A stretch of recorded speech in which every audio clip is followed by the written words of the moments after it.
Hello, everyone. Welcome to Pirates Parley, episode 13. This week, I'm joined by the great team, both founders of none other than Colosseum.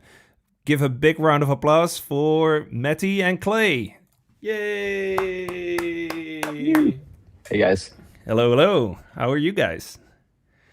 doing well. All Doing right. well. Thanks for having us. Thanks for joining so early. It's around 8 o'clock for you guys in the morning, so thanks for getting up early.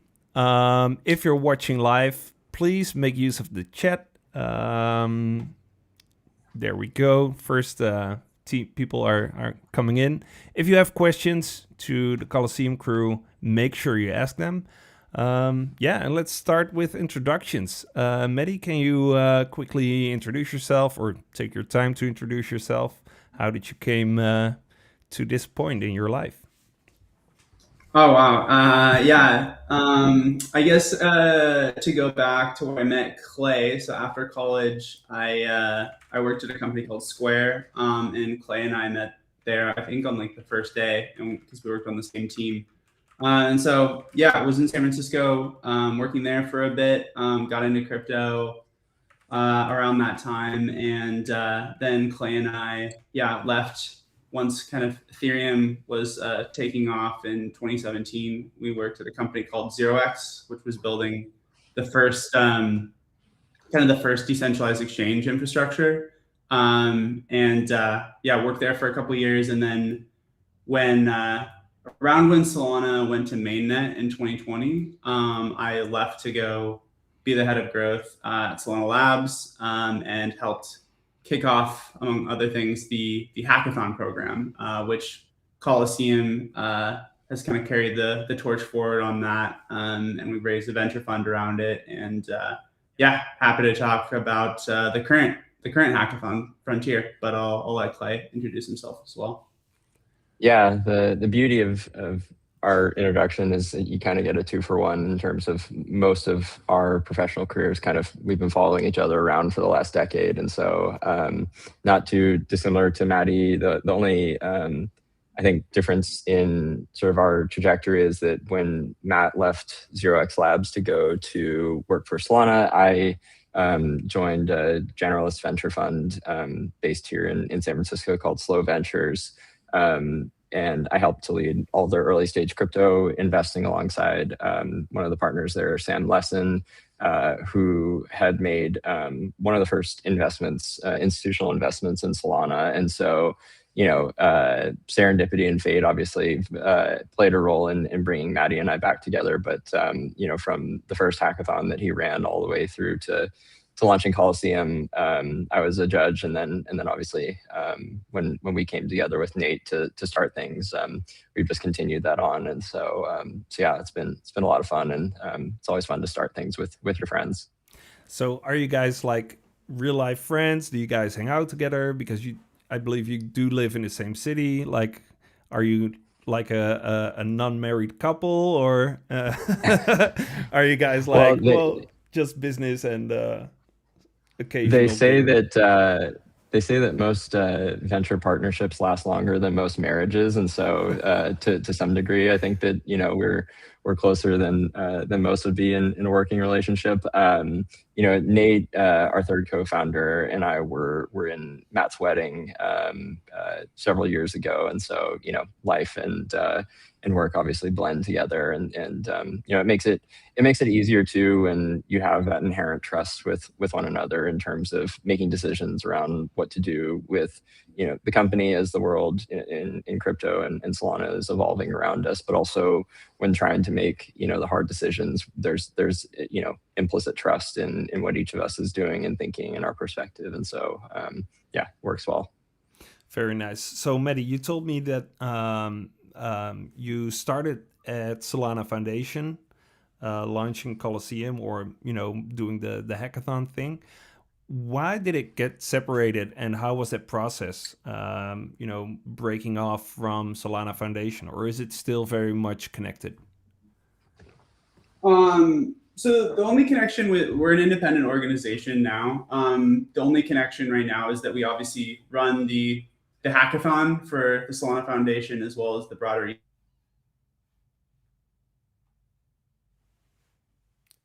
Ooh, I think we. I think.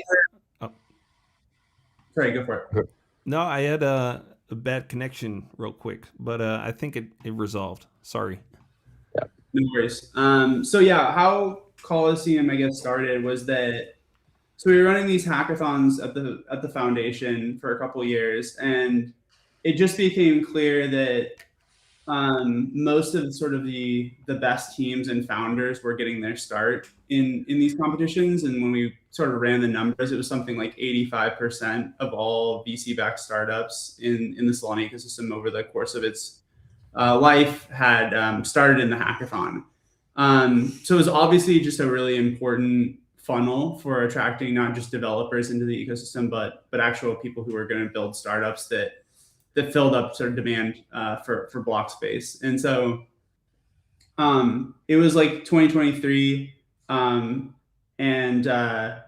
it was a pretty dark time, I think, for Solana. Like FTX had just imploded. There was basically very little seed funding also going into the ecosystem at the time, and everyone kind of felt, I think, that was not part of like the core Solana ecosystem was that it was probably going to die. And so this was both a problem and opportunity. One for us to basically because we were still running hackathons during this time, and hackathon numbers were still kind of going through the roof at all-time highs. And so we're like, okay, something's not matching here. Where it seems like the developer ecosystem is healthier than ever. There's no pre-seed funding. What if Clay, Nate, and I went out to market, separated Colosseum as its own independent organization, started building a team and building its own sort of dedicated platform, as well as sort of going out and raising institutional capital to precede a lot of the teams that we thought were really, really interesting that basically no one was looking to invest in, at least at that time. And so spent most of 2023 getting that fund together, building out the platform that is Colosseum.com right now. Yeah, got off the ground, I guess, in 2024 and started investing about middle of that year. So yeah, that's sort of the story. Nice. So I think one of the big questions I have is where, because obviously there's big prizes, there's sponsors, but it is also a self-sustainable model in its own kind. Clay, can you explain a little bit about how that works? In terms of self-sustainment, I mean, Colosseum doesn't exist without developers. And when we started the platform, our view was that in order to have an opportunity to receive both the non-dilutive prize funding, but also the venture funding itself, all you would need is an idea and an internet connection. And so, the platform itself is truly global in nature. I think we have a little over 80,000 developers currently registered on the platform today. And, many of those come and participate in each of the events that we run every year. And, it is true that it is self-sustaining insofar as people view these events and kind of bookmark them in their mind as the sort of starting gun for forming company, because they treat the 6-week events as a their first engineering epic to kind of get a product off the ground. And so in that instance, it's self-sustaining. We basically use the funds from the partners within the ecosystem, invest those directly into the platform to continuously improve it so that it becomes a destination for people throughout the life cycle of their company, whether it's starting a team, finding co-founders, idea generation, so on and so forth. And so we basically operate the platform at a break even or slight loss rate, just to ensure that it's as performant as can be for the community and ecosystem that we serve, and that we ensure that anyone that has an idea and wants an opportunity to go and compete publicly in the arena can do so. Nice. So how many hackathons have you guys already like are finished up? Which edition of the current hackathon is this? Yeah. Yeah, it's god. So this would be Colosseums, where we've run it out of this sort of new organization. This would be our fifth. So we've completed four before this. We did run a sort of an experimental AI agent hackathon a little bit before for about a week. But the main sort of two that we run per year, yeah, we've run. I guess this is our fifth.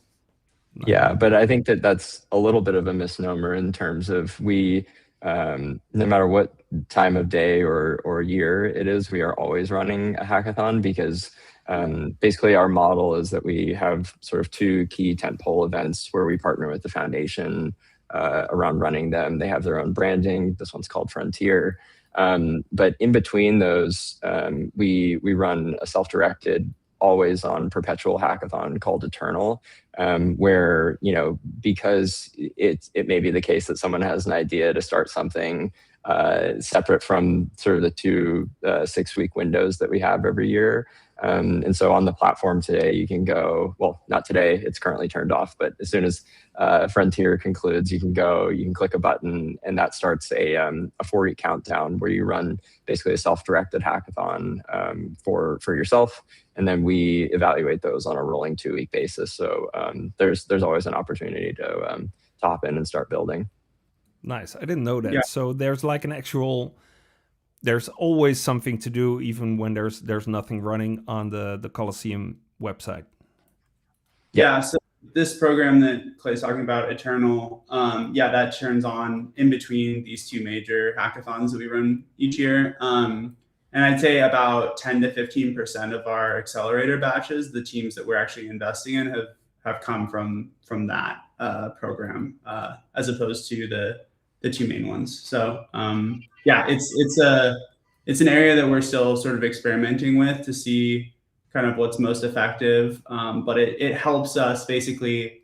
I guess one thing that's important to know is that we use the hackathon not as a way to just like help grow the Solana ecosystem, but it's also a way for us to sort of evaluate founder talent through this process. So we think it's important that we watch sort of how teams sort of function within a time box period of time, 4 to 5 weeks. And so we try to sort of extrapolate that out of the hackathon into this program Eternal, where you start this timer, you sprint for 4 weeks. It's kind of the same process, the same sort of submission form that you do during the hackathon. It's just at your sort of discretion of when to start. And so, this is something that we're still experimenting with, though. Nice. So you guys are still like in the process of reinventing yourselves with every edition and keep building more and more of a platform where every builder for Solana can come and find value. Yeah. I think one of the sort of, I guess, theses around starting Colosseum was that we were going to be pretty like sort of platform tech forward with what we do. So in like, I guess like traditional venture, a lot of the ways that you source deals or fill the top of the funnel of deal flow is you hire like a bunch of associates, or you use your own personal network, or you create like a media arm.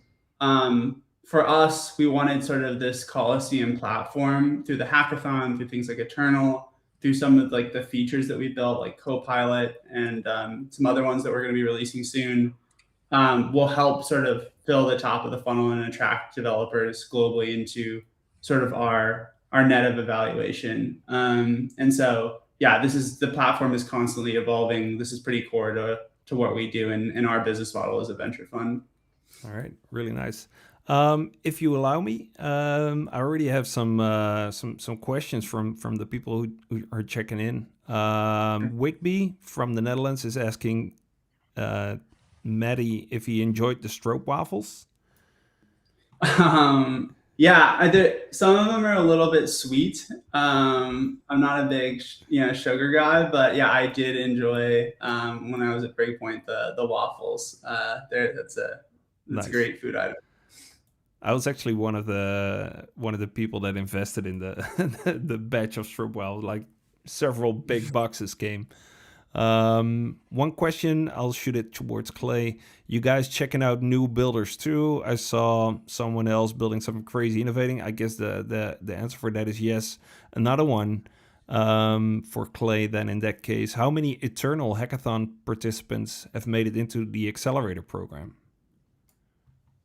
I think to date we've had 4 total that have come through, and so yeah, the number that Matty cited is about right. All right.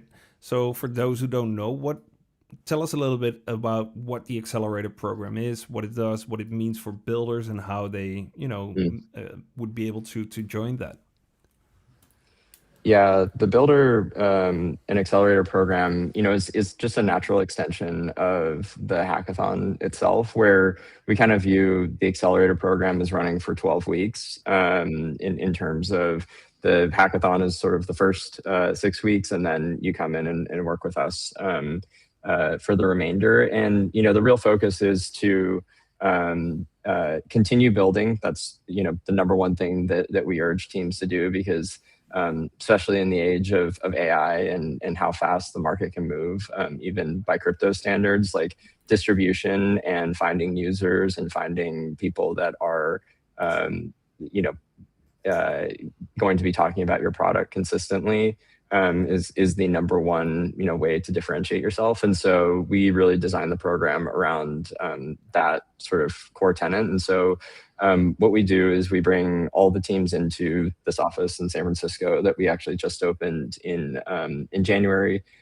Folks spend 8 weeks with us, working through everything from refining the idea to kind of what is the core single product hypothesis that they're trying to test in their build, and then surrounding them with experts and help from legal to banking to infrastructure services, whether it's RPC providers, fiat on ramps, so on and so forth, so that they can construct their product in the most cost efficient way possible. We actually just closed a partnership with OpenAI, so you can actually get Codex credits as part of the accelerator program, which is an awesome benefit, especially now. And then we bring in a series of mentors from across the ecosystem. These are folks that are either founders within our portfolio that have gone on to raise additional capital and can kind of talk through their journey from hackathon to raising a proper seed round and what that means, and how to go about doing it. It's folks like Vib from the Solana Foundation that can help with how do you craft a marketing message that is truly differentiated when there is AI slop on the timeline consistently, and what are the things you can do to stand out. And then it's people that are service providers within the ecosystem as well too. So actually one of the best sessions I think that gets run throughout the accelerator program is Phil from Airfoil, which is a product studio, has built countless front ends for crypto products that and love, including our website. He comes in and basically sits with the entire cohort and forces people live to walk through their platform or their product, and kind of tears it down with obviously good intention to say, like, here are the things that you should be thinking about from a design perspective. And so all of that is sort of it forces people to kind of refine, iterate to the point where come demo day, where we bring together several hundred investors from across the ecosystem, they can go out and in a very concise 2-minute pitch, give an overview of the business, and hopefully successfully attract some additional capital that goes beyond the $250,000 that we invest, so that they can go on and have 18 to 24 months of runway to actually go and prove the product hypothesis out in earnest. And so really it's trying to take people from DevNet, which is kind of the state where most people are in post hackathon, to mainnet and beyond. And I think we've done a great job in constructing that program, getting people together, and really getting them the help that's needed, because it takes a village to build a company. And at the end of the day, well, that's a lot to take in, because for one, I didn't know you guys had an office, which is awesome. And this accelerator program sounds like you should really could really use a person that knows a thing or two about infrastructure, but also does kite surfing in the bay. Yeah. So if you guys need a kite surfing infrastructure guy, then I know a certain pirate that would be more than willing to come help you guys out. Yeah. That's insane. Like, and you guys started well about 3 years ago. That's like a crazy growth and crazy deployment, basically. How big is your team, Matty? Well, it's Clay, Nate, and I, and then we have Max, who's like our full-time software engineer, and then Michael Rinko, who's an associate on our investment team, and he helps with a lot of different things. So it's just the five of us, and yeah, we also have a guy who is not a full-time member of the team, but he writes our weekly developer newsletter called Codex. His name is Mike. He works for QuickNode, and yeah, small plug there. If you're not subscribed to that, it's by far the best newsletter in crypto, in my opinion, unbiased. So It's definitely really good. yeah. Yeah, I agree. We have our own newsletter, but yeah, we're trying to get to that codex level. One A and one B. Yeah. 1A and 1B? Yeah. And we won't say which is which. All right. I'll take it. Yeah, that's crazy. So let's dive a little bit in the topic at hand, because we have plenty of builders watching. I recognize some names in the chat. They are building for the hackathon. So what is important for them? How can they, make sure that they are successful through their journey, and what is often overlooked? Yeah, there's a blog post on our website called I think it's called like How to Win a Colosseum Hackathon, that goes into more detail about all this. But I think there's a lot of, it kind of depends on what you're using the hackathon for. Obviously, the prizes and the accelerator acceptance is for founders who are building startups. But there's a lot of people who maybe aren't even building a startup, who aren't interested or trying to get like a job in the ecosystem, or just trying to learn about Solana development. And so we get a ton of people like that as well in the competition. And for those folks, I think it's a little bit more of a simple proposition of just use this as another hackathon, try to learn about Solana development. We have all these developer resources in this section on our website, and we send it via email as well, that has like really comprehensive tooling and yeah, a lot of information and videos and stuff about how to build a product on Solana. If you are building a startup, I think one thing that we recommend up front is that, yeah, you treat it sort of as like an engineering sprint. And in the year 2026, you can't do an engineering sprint effectively against others without using some of the newer models to build your product, just because you can just get so much more done, and you can get to market a lot quicker, and kind of scrap together an MVP to see if there's any sort of market validation, even during the hackathon. I think that's something that's sort of new, like just the speed at which you can get a product in people's hands to just test out is important. So like, we recommend people do that during the course of the hackathon and start getting feedback from potential users, because we'll ask about that in the submission form, about kind of, do you have even just like 5 to 10 people that are interested in using your product, and why do you know that? And so I think that's getting in that feedback loop of like iterating very quickly, deploying it, getting it to your beta users, getting feedback from them, iterating, and so on and so forth. And so we want to see people get in that rhythm in the hackathon. The other piece of advice I would give is just like, make sure that you're prioritizing the sort of the features that you think are most important to get to market as quickly as possible. And so as much as what we're looking for as judges and people who are investing in these projects, like, it's really about like explaining like your prioritization of like why you're building what you're building, why these features during this sprint versus all the other things that you could have built. Um, and then lastly, like making sure that you spend enough time on your, I guess, your presentation pitch, because that's the first thing that all judges, including us, will look at, is that sort of 2 to 3 minute pitch that gives a holistic view about like who you are, why you're best fit to build this product, like why you build it in the first place, what the, what sort of the future plans are, and why you think it's going to be a big deal. Are all important things to communicate. And so we actually recommend that during just the last week of the hackathon, you're just sort of refining your pitch. We have a lot of new questions, I would say, for startup founders in this hackathon. There's a lot more about your background, digging into sort of the product details. And so I think we just want to see folks spend a considerable amount of time like thinking through the answers that they're giving in the submission form. So yeah, those are some high level things to consider. Yeah.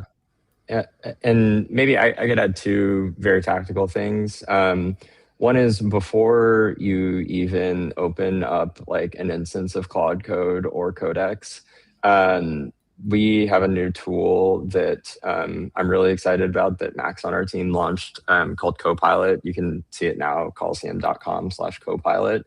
And the purpose of this tool is to help with refining an idea before you even start to build it.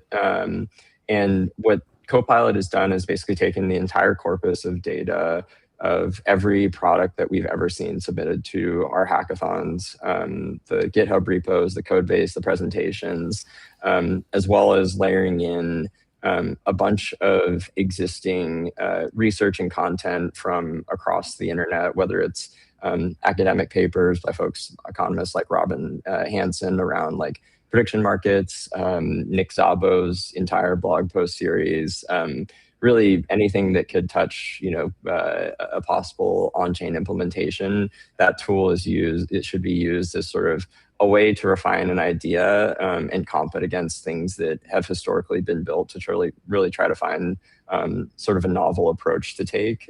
So I urge everyone that's participating in the hackathon to start there, because I think that it's a really valuable resource and hopefully can save some cycles on the iterative side before you even start writing code. And then the second thing very tactically is, we all know and love how performant and expressive these tools that, builders now have at their disposal are. But the problem is that they are too easy to use to some degree. And actually, a couple of days ago, saw this great meme on Twitter that was, the title of it was "Building with AI," and the first frame is like a flying car with a million different things hanging off of it, all the bells and whistles. But then step 2 was like just the wheels. Step 3 was just the wheels plus the chassis, and then sort of the end state was just a regular car. And so I think that is like a great encapsulation of one thing that I urge everyone to do, which is like once you have that idea, really narrow the focus again, narrow it again, because for us, what we're really trying to judge is like, what is the one thing that this product does extremely, extremely well that if proven true, there's, a venture scale business in it, or even if you're building some sort of open source software, simplicity obviously is a really great place to start. And so, yeah, everything that Matty said ties together with this, which is just like start really simple, use the tools at your disposal that we offer and that obviously the research labs offer, and try to build the sort of best first product hypothesis that you can that ultimately will judge. So that's maybe two tactical pieces of advice. I hadn't heard about Copilot yet, but people in the chat, I see Ace saying Copilot is goated. Super Simon also saying Copilot is goated. I had not heard about it yet. I see La Familia saying Copilot cambia las reglas de juego. I don't know what it means, but it sounds Spanish. So yeah, I'm definitely gonna check that out. So Copilot is absolutely incredible. it found me so many papers that I had no idea existed. Yeah, that's great. Apart from the tech, how often do really good builders build awesome products but don't get the attention or are unable to grab the attention from the judges because of their presentation? Is that something you guys worry about? Is it something you guys take into account? Or is that just the name of the game, in your opinion? Yeah, I mean, I think it definitely happens. One of the reasons why we want people to spend time on their presentation is to grab our attention so that we don't miss anything. So it does happen for sure. And I think this is maybe a broader point about just startups generally, is that there's a lot of really smart, technically minded people who build like some really interesting things, but can't communicate to the world why you should use it or why it should exist or get distribution. And there's like this like famous saying in I guess the tech world, which is like first time founders focus on product, second time founders focus on distribution. And so like I think you have to have both, but the ability to communicate to why your product should exist and why you should use it is really important, not just to get users, but it's also important as a way to get like early employees and to like sell your vision about why you should join them on this mission basically that you're on. And so yeah, these are very important to have co-founder of a crypto project, but just any sort of technology product generally. I think it's important. All right. Yeah, great answer. So yeah, I agree. You could write the most beautiful song in the world, but if you don't get anyone to listen, it's not going to get out there, right? Right. Clay, anything to Yeah. add? No, I mean, I think that the presentation is like a great litmus test for, who one takes the time to focus on that, but also, has both sides of the brain working in terms of can instantiate, a product idea in earnest in the time bounded, opportunity that we give folks, but then can also clearly communicate a vision and find people to care. Because like I think most products die not because they're not good products, but because no one cares, because no one learns about them. And so like the field of dreams view on the world, which is like if you build it, they will come, just isn't true in this day and age, unless like lightning strikes. And so I think Matt's point around spending time to really figure out how to craft that narrative in a focused manner is a great way for us to measure someone's capacity to communicate that story broadly to thousands and thousands of people. So does Colosseum or hackathons in general appeal to non-technical people as well, or like do you see that most participants or people that register to the website are actually developers, they write code, or is it also a lot of people that are looking for that marketing or that non-technical founder angle? I mean, definitely. I mean, just even, well, I'll talk about currently, but even before sort of the AI coding tools got popular, I would say average team size of like winning teams is 2 to 3, and usually there's one sort of non-technical focused person on those teams. So yeah, definitely like if you're a non-technical person, there's like definitely a team out there that you can join that's probably building something up your alley. With obviously Opus 4.5 and the coding tools over the last few months, we are seeing a bunch of people who do not come from a technical background that are like the rise of the idea guy, I guess is what people are calling it. Where you can get out some sort of proof of concept on your own during the course of a hackathon. Now, there's one thing of getting out a proof of concept and getting out sort of this very unsecure, buggy thing that you kind of built yourself. You're going to need to find someone technical to scale up the product over time.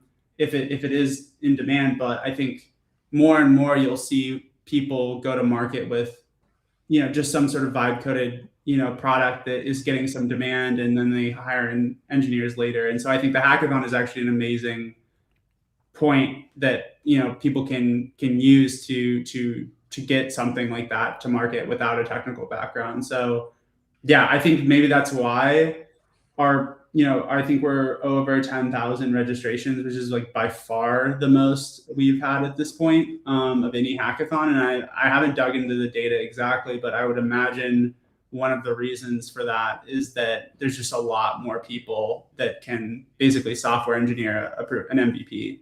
And so I think that is a pretty big tailwind for these competitions generally. How much of those registrants are agentic AI, do you think? They're all humans. Really? So they're nice. Yeah. You have to be a human, basically, I think, to sign up or use an agent to sign up. It's not really possible, I don't think, as a autonomous bot yet. That we have some checks in place that you can't really do that. Well, that's good to know. So 10,000 people is a lot. How many projects get submitted out of such a group? So last time we had about 1,600, but on a smaller registration base. Yeah, we'll see what the end conversion is this time. It's been basically an all-time high every hackathon for the past 11 hackathons since we started, in 2021, or in 2020. So I'm sure we'll see a pullback at some point, but it's doesn't seem to be slowing down yet. That's mental. And how would you go about finding a team to collaborate with? Yeah, so I'll give you a couple layers to this, I guess, question. One is if you're doing a startup, you should probably do what maybe Clay and I did, which was, find people in your network, right, that you really, really trust, that you feel complement your lack of skills in some area, that are complementary to you in some way, that are sort of aligned with sort of the mission that you're on regarding this startup, and that you're sort of aligned on things like compensation and what you're trying to get out of the experience, and that you have a good working relationship, ideally from previous projects, or childhood or whatever. And so that's kind of where you want to start, initially. However, for a lot of my life, I was really the only person in my friend group that cared about crypto. And so one of the reasons I was sort of attracted to, Twitter in the first place, or Reddit before that, or Bitcoin Talk before that, was that you could find people on the internet that were sort of interested in the same things that you were. And I think definitely we see a lot of people struggle to find sort of co-founders because maybe there's no one in their friend group or coworker group. Maybe they worked in big tech or finance, and just people are just kind of stuck in those industries and don't want to move over. Takes a special, I think, certain type of person to do that. And so right now on the platform, you can go to Colosseum.com, sign up for an account, and search just a broad directory of all the other builders, and search by location or interest or whatever. You can also go on our Discord and post your stat, your LinkedIn resume or whatever, and say, hey, here's what I'm building, or here's what I'm interested in building, and look at all the people posting. But I guess this is something that we found that a lot of actually winners were finding teammates through the platform this way. So we haven't released this fully yet, hopefully in the next couple of weeks, but Max, the guy who also built Copilot, has built out this sort of really, really in-depth co-founder matching product that will ask people all the in-depth questions that sort of we asked ourselves when we were co-founding Colosseum, or we've asked a bunch of other startups that have become successful, what questions did they ask their co-founders when they were starting out.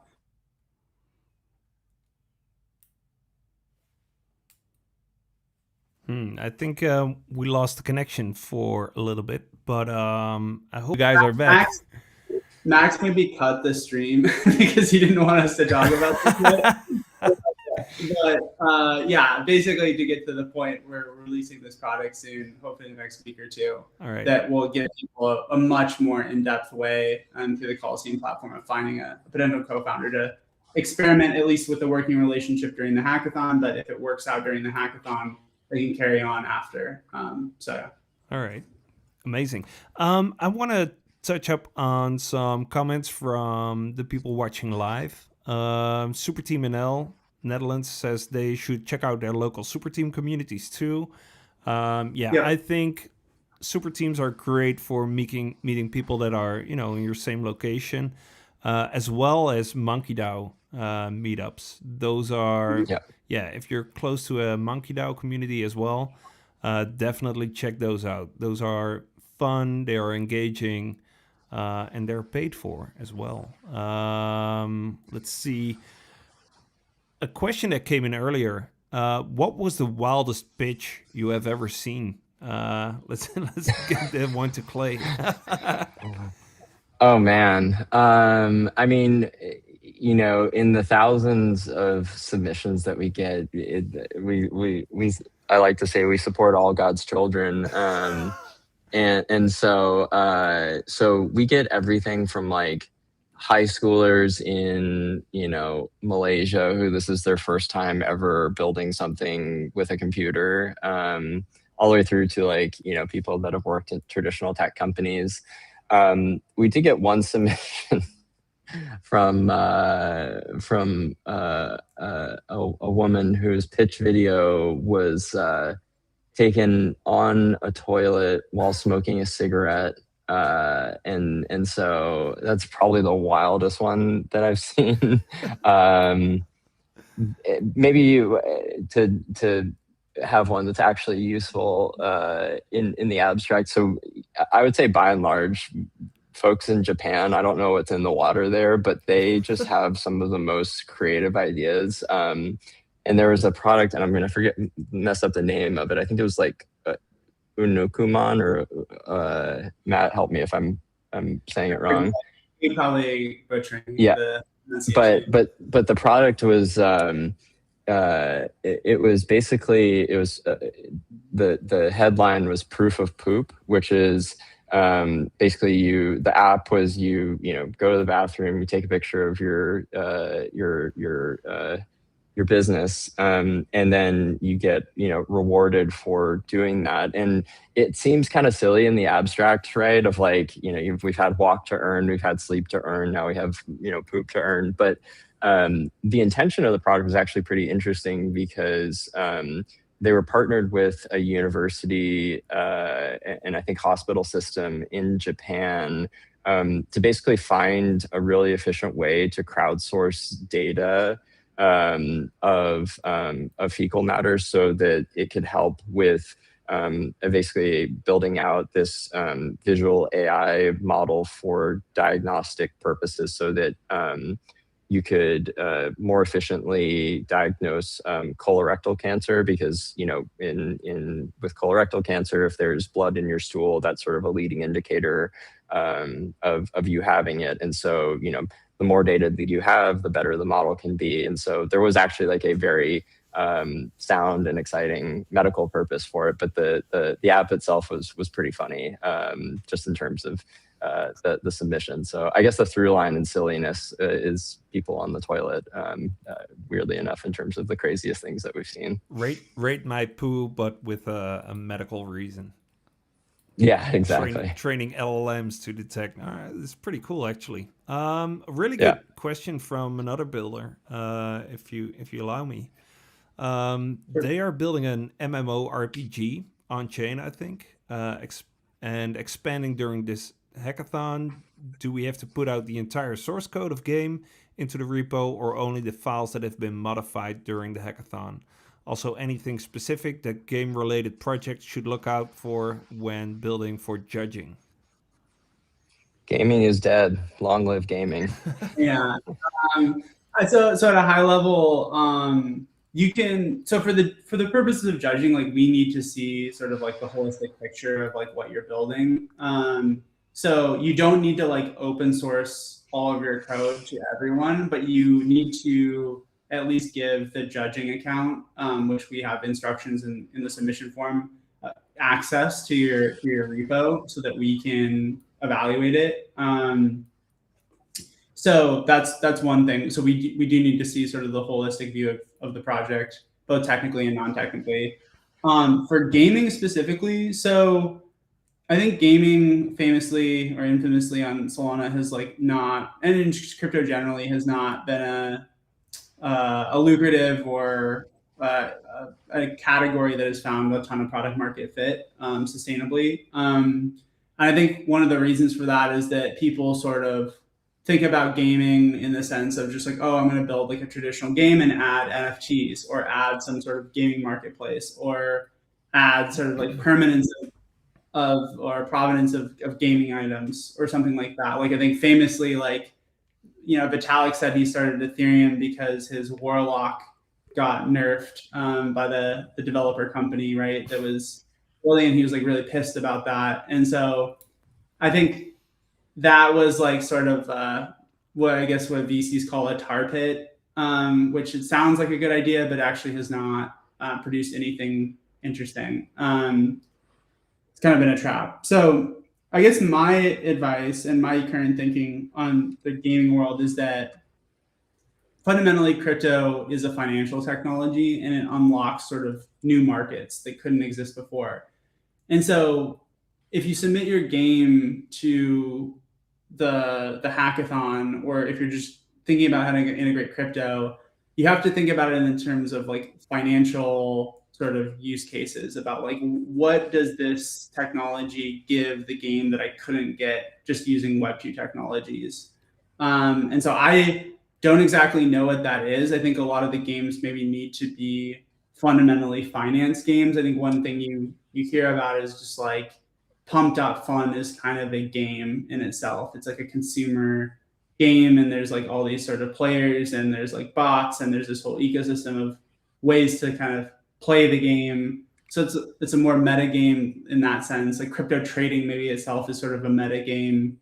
But yeah, for like an MMO RPG, like I'm not saying it's not possible to integrate, but I just haven't seen a good, clear use case to give them a clear saying. But all I can say is that like, use Copilot to look at all of those types of games that have ever been submitted to Solana. There's probably like hundreds, if not thousands, and try to understand like what were the pitfalls of why all those failed, and maybe give some insight into what you can build to succeed. And so that's maybe the answer I'll give right now. Well, I think, you know, there is something to say. Like, for instance, CSGO, very popular game, has skins that are worth a lot of money. There are marketplaces for them, but at the whims of the owners of the game or the publishers, they, as soon as you get to a certain level or whenever they feel like it, they can just ban your account, making you lose millions of dollars worth of skins because you're not allowed to sell them, but they do sell them to players. So if these expensive items just evaporate or disappear by banning an account, that would never happen on a blockchain. So I do think there's some use case for it, but yeah, you'd have to compete with one of the most popular games in the world. So I think that's you're starting. I mean, the abstract that you just described has been true since basically Ethereum launched in 2017 or 2016, right? Which is like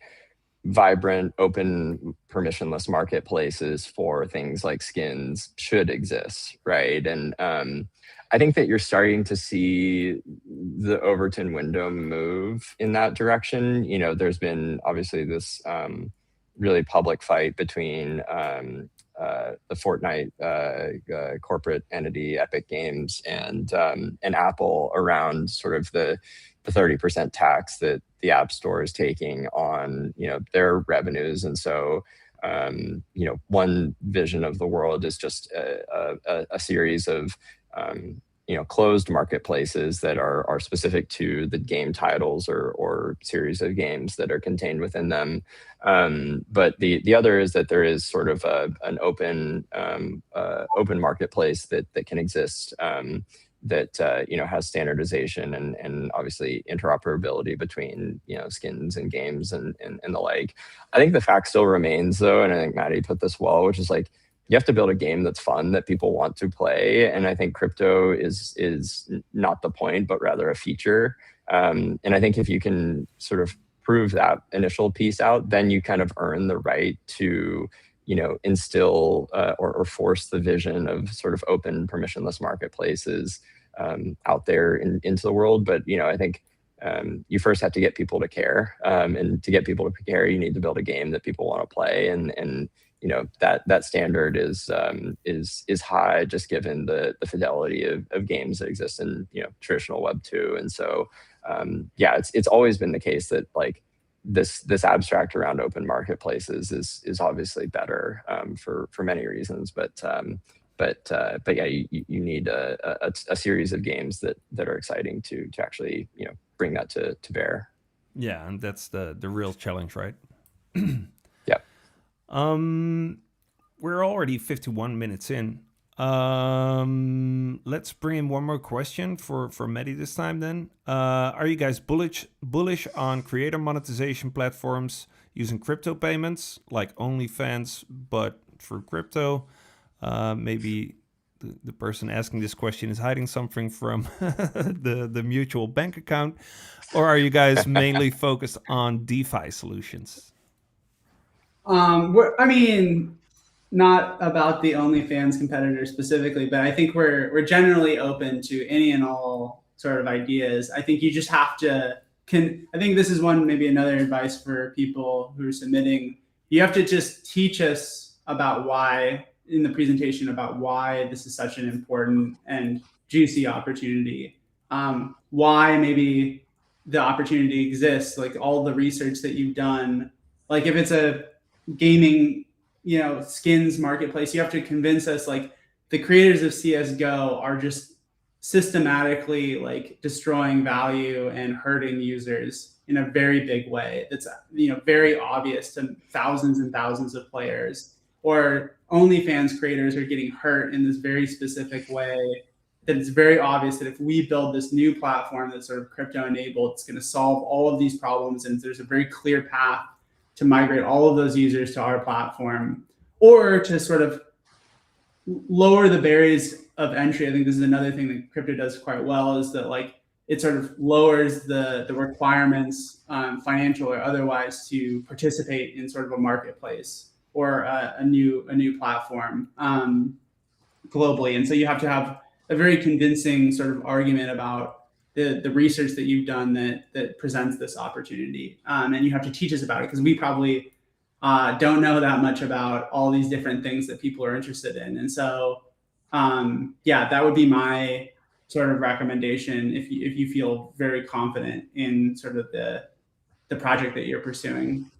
Yeah, I would say more broadly, yes, creator monetization is something that we've been following for a long time. One of the latest cohort companies that we invest in, a company called Superfan, is actually really laser focused on this in the subset of recording artists and giving them sort of easier paths for capital formation, so that they can do things like host shows and engage with fans in a much more capital efficient and cost efficient way. But I would say more broadly, we always hesitate a little bit to do things like requests for product, because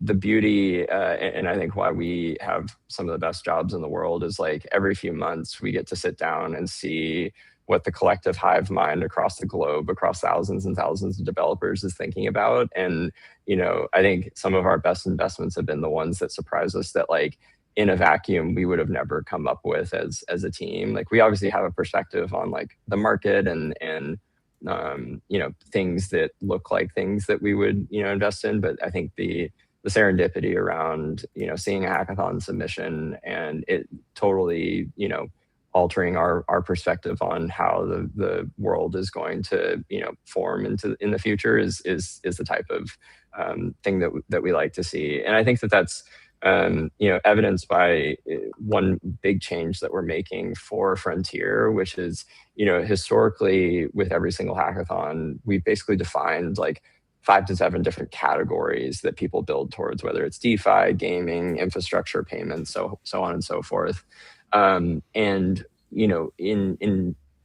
we do a retro after every hackathon, and like what we found was that that's almost too prescriptive or self-limiting, especially for the era of the internet and crypto that we're in right now. And so for Frontier, what we've done is we've actually completely blown up categories and basically said, like, you have the tools, go build cool shit on chain, and like don't try to fit it into a single category, because I think that that's almost self-limiting from the outset. And so for Frontier, the spirit of it is like push everything that's possible on chain to the frontier in the way that you think it should go, and use the tools at your disposal to ensure that vision is realized and actually goes to make a dent in the world. And so yeah, we really don't have any prefixed, like, we don't allocate a slot to DeFi in every single cohort. We really just like read and react to what the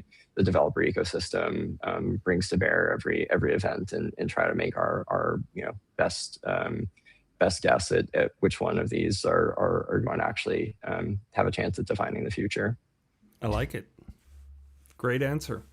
Are you guys on a hard stop, or can we go over a little? No, we can keep riffing.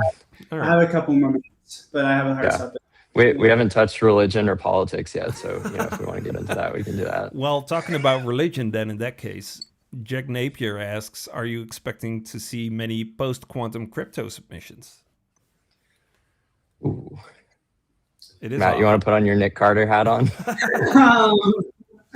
Yeah, I mean, I hope so. I mean, it seems like that technology is developing quicker than most people expected, and so I think there's a lot of interesting developments in the Solana ecosystem, but other ecosystems as well, about quantum security, and yeah, we're interested to see what people create. But yeah, I mean, the one thing with startups, I have to jump after this, but the one thing with startups is that there's all sorts of like great ideas. I think Mark Andreessen actually says that there's never actually a bad startup idea. It's just bad timing.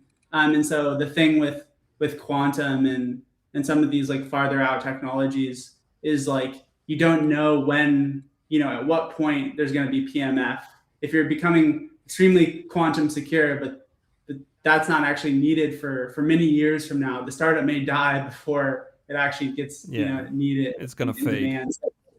Yeah, so it's always a bet a little bit on timing with that one, but it seems that the technology, I mean, again, like if you've done a ton of research, spend all your time, researching quantum computing and its effect on crypto, or if you have worked at like Rigetti Computers, or one of these like quantum computing companies, like we've seen.